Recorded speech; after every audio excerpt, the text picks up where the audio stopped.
I'd like to show you some of the applications and benefits of using art masking fluid. In this video I'm going to talk through two kinds of art masking fluid, those being the standard art masking fluid and also the colourless art masking fluid. In a separate video I'll show you how to use the permanent masking medium. So back to the original two.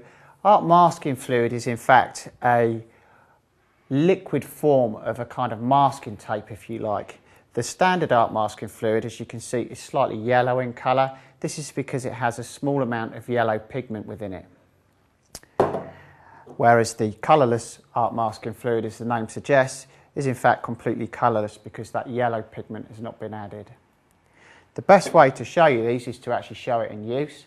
So I'd like you to have a look at it down here. To show you how to use these, I'm just going to do a rough sketch on this piece of paper here. And what I'm going to use is both the colourless and the standard art masking fluid to mask out areas of the paper. Once this is dry, we'll rub it off and we'll be able to see the paper showing through the wash that I apply over the top. Both forms of the masking fluid can be applied with either the brush, a stick or the end of the brush. If you're using a brush like I'm going to, a good tip is to actually apply a little bit of soap to the hairs beforehand, and this will protect the brush from the art masking fluid, because once it's dry it can actually damage the end of a brush. So first of all, the standard art masking fluid. I've given this a shake, but basically take the lid off and then I can apply areas here where I want this to be masked out, like so.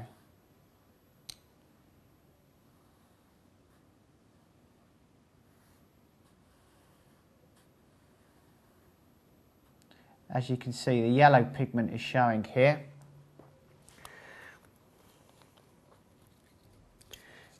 It's also really important to point out that the paper should not be wet. The paper should be completely dry.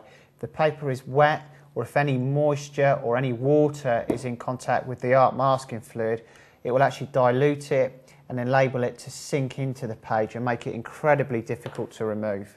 Always remember not to get any of the masking fluid around the threads of the bottle there, because if you do and then replace the lid, it can actually go solid and make it really difficult to remove. And then as a contrast, I shall just apply some of the colourless art masking fluid to different areas.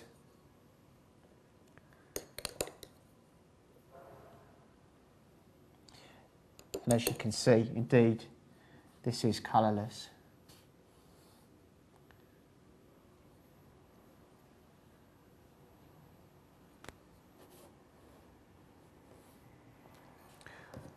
So I now need to replace the lids as soon as possible, because as soon as air comes into contact with it, it's starting to solidify.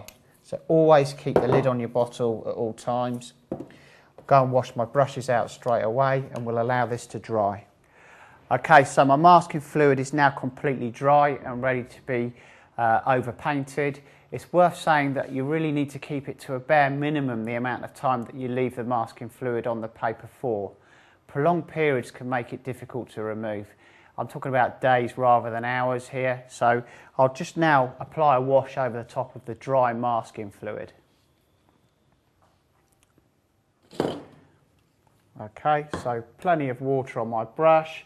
You can see here is the coloured, the standard art masking fluid, and the colourless is here a little bit more difficult to pick out against the white paper.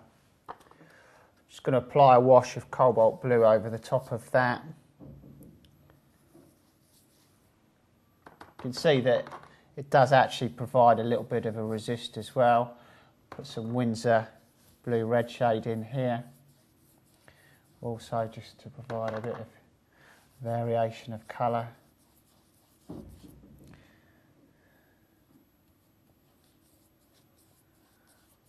just wash that all the way down.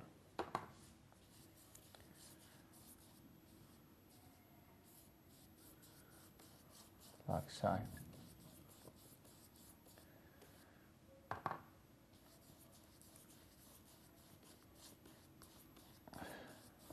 Okay, and as with the masking fluid, I need to allow that wash of blue to go completely dry before I can attempt to remove the masking fluid that is underneath it.